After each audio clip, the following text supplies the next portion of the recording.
Серого 20-летнего кота зовут Дизель. На старости лет он оказался в приюте. Питомец сидел очень тихо, словно надеясь, что кто-то придет за ним, чтобы забрать домой. Он был растерян, не зная, что его ждет. Мурлыку заметила добрая девушка по имени Трейси из спасательной группы в Лос-Анджелесе. Она узнала, что кота сдали в приют хозяева, когда не смогли больше о нем заботиться. Трейси пожалела питомца и выложила пост о нем на Facebook в надежде, что найдется особенный человек, который согласится подарить животному дом и любовь.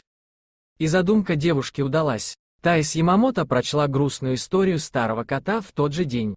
Девушка уже завела себе кошку, но решила, что следует помочь еще и тому питомцу, который никому не нужен. Она сочла Дизеля именно таким котом.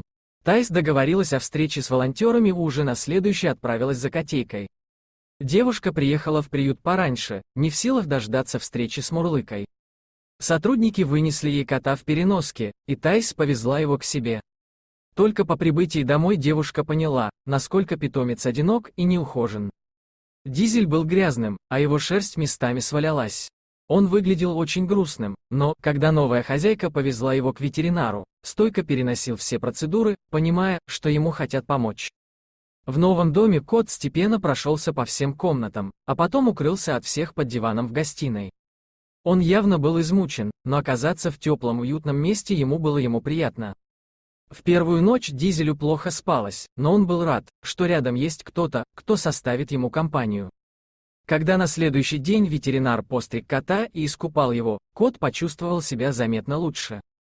Дизель вернулся домой уже совершенно другим питомцем.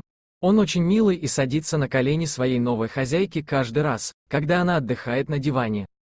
А она все время успокаивает Мурлыку, говоря ему, что теперь это его дом и так будет всегда. Таис познакомила свою кошку с Дизелем, и она явно не возражала против его присутствия. Конечно, еще какое-то время понадобится, чтобы питомец привык к новому дому и почувствовал себя в безопасности, но девушка уверена, что любовь может исцелить абсолютно все. Спасибо за просмотр. Если вам понравился видеоролик, то подпишитесь на наш канал, а также поделитесь этим видеороликом со своими друзьями и знакомыми.